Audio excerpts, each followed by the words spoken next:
Well, howdy, folks. Shawn Bikes, and today I'm at Tunnel Hill State Trail here in Karnak.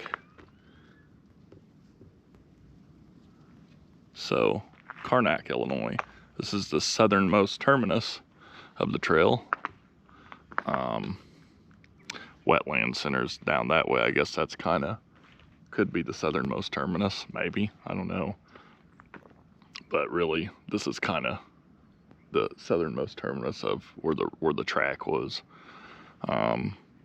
So this is what I would call the southern terminus. Anyways, I'm not going to go towards the wetland center. I'm going to go towards Vienna and just do this section of the trail. So it's something new for the video, but it's also because they're doing construction in Vienna and I just don't want to deal with it. So that's why I'm here. I just don't want to deal with driving in it. They got to do it though, you know. I'm not faulting them. I'm not griping, but the less I have to deal with it in my vehicle, the better. So we're gonna ride from here. It's nice out. I don't have my windbreaker on this time. I found my gloves. I got my helmet on. So let's go for a good ride. All right.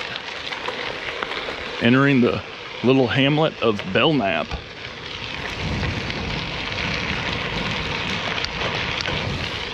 Might actually be a village.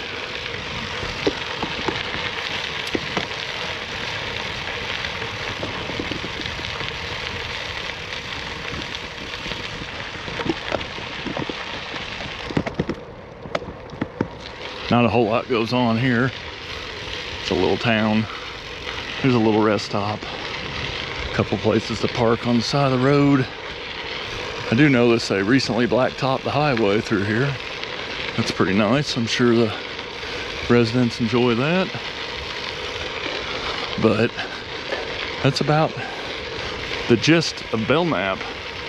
It's kind of a you blink, you miss sort of place. It's home of the Cache River State Natural Area like maintenance shop. So when I shine my camera through here, it kind of looks like a tornado hit. And unfortunately it didn't. It's just debris from timber extraction. I mean, it's not really timber extraction. It's a timber eradication. But just to give you kind of an idea of the history of this place, I kind of want to go up here and show you something that I think is really cool. Just got to be really careful because there's busted bottles all over here, and it's not because people litter when they go by. It's old bottles from back when there was railroads. But I don't know how far I'm gonna get in there, but if you see how it's all kind of open through there, kind of like there's a gap, that's an old quarry operation. They likely mined quarry, rock and all that, specifically for the railroad, to build the railroad. But there's some foundations where they had buildings, stuff like that, at this quarry, as well as another one kind of going towards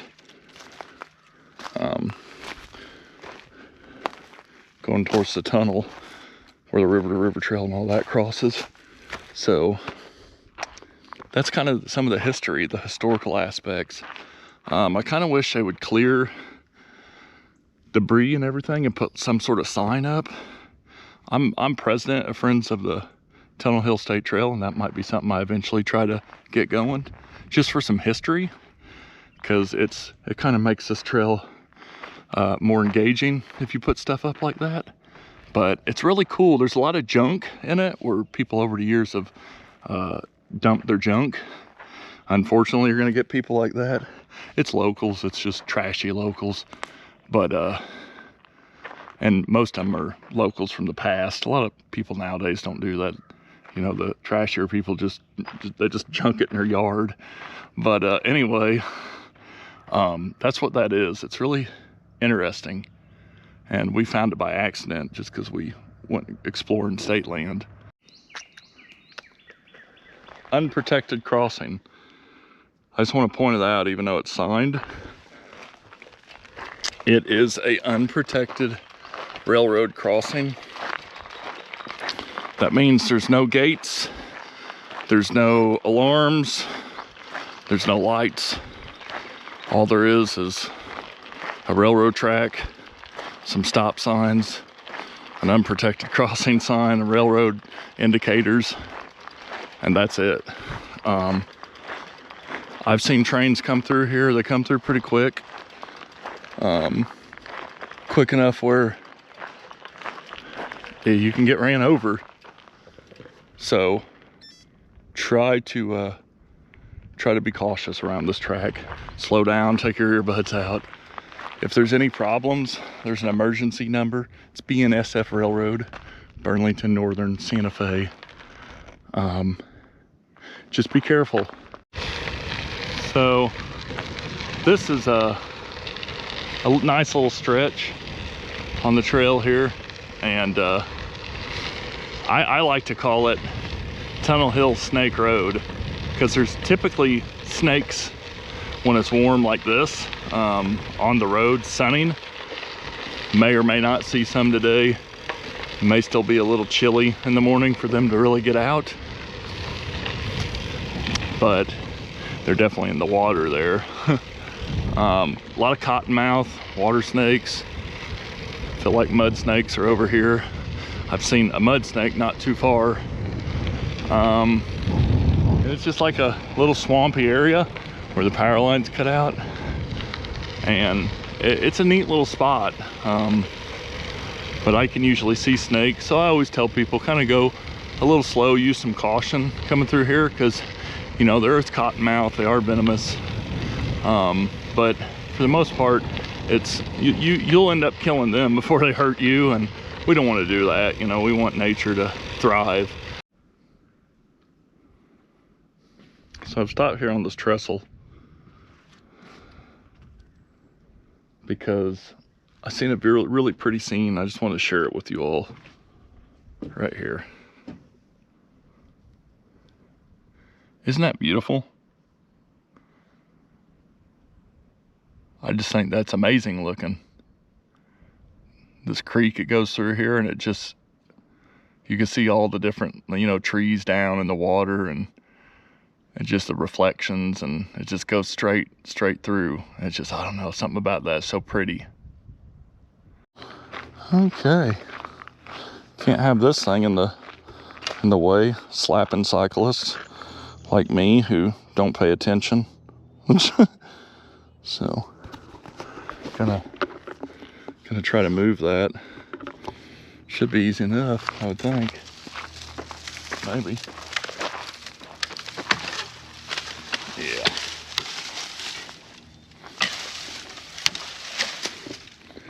Here we go. All right. Going under 45 here. Nice little underpass so you don't have to ride in the highway.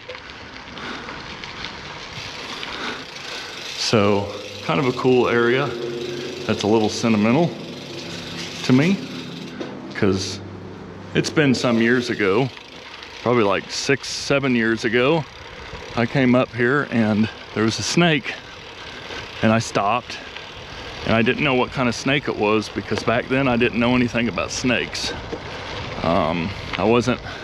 Had never been to Snake Road, aside from another time we didn't walk very far, but never been to Snake Road, didn't know anything about snakes, and didn't know what kind of snake it was, and I assumed it was a cottonmouth.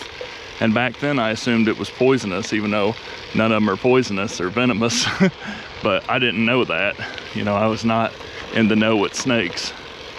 And I walked up to it, but I kept a safe distance.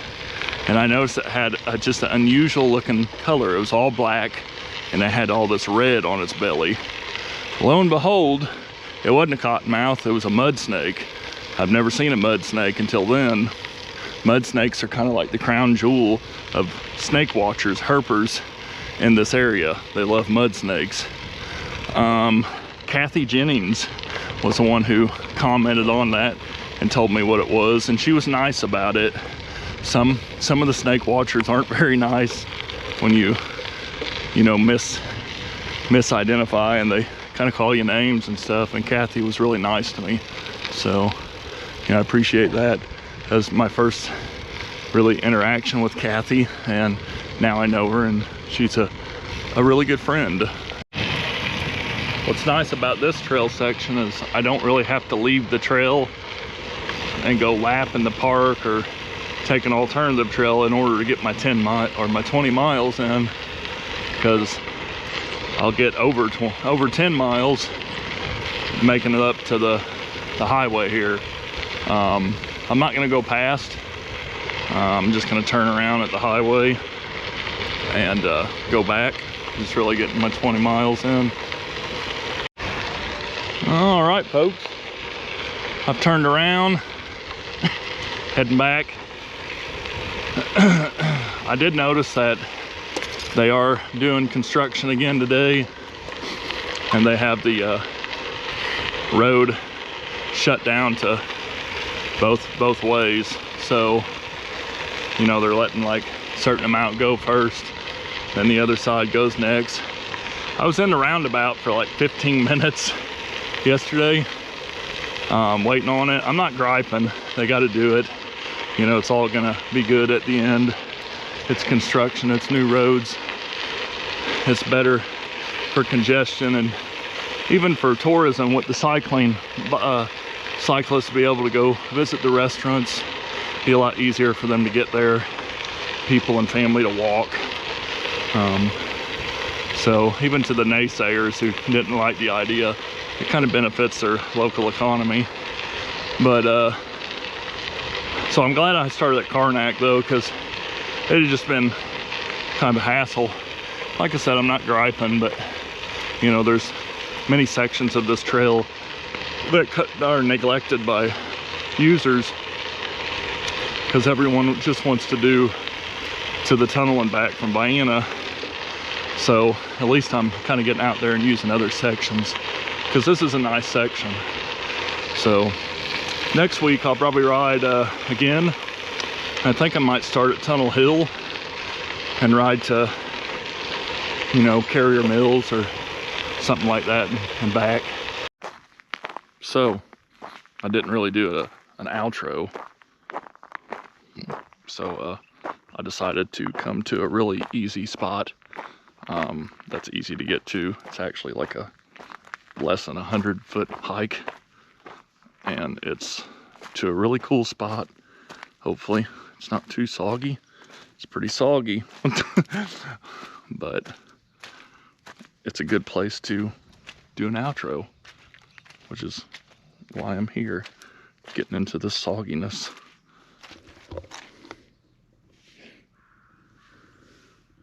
There you have it. Gigantic cypress trees. One of them's the Pooh Bear tree. I think it's that one. Could be that one. I don't know for sure. But one of them is the Pooh Bear tree. And people get into it. So there you go. Big cypress trees. Pretty cool, huh? Thanks for watching. Like, comment, share, all that good stuff. And see you in the next video. These cypress trees are old, by the way. They're over 1,000 years old. That thing's huge. If I could stand on it, and you know, that big mass underneath it's big.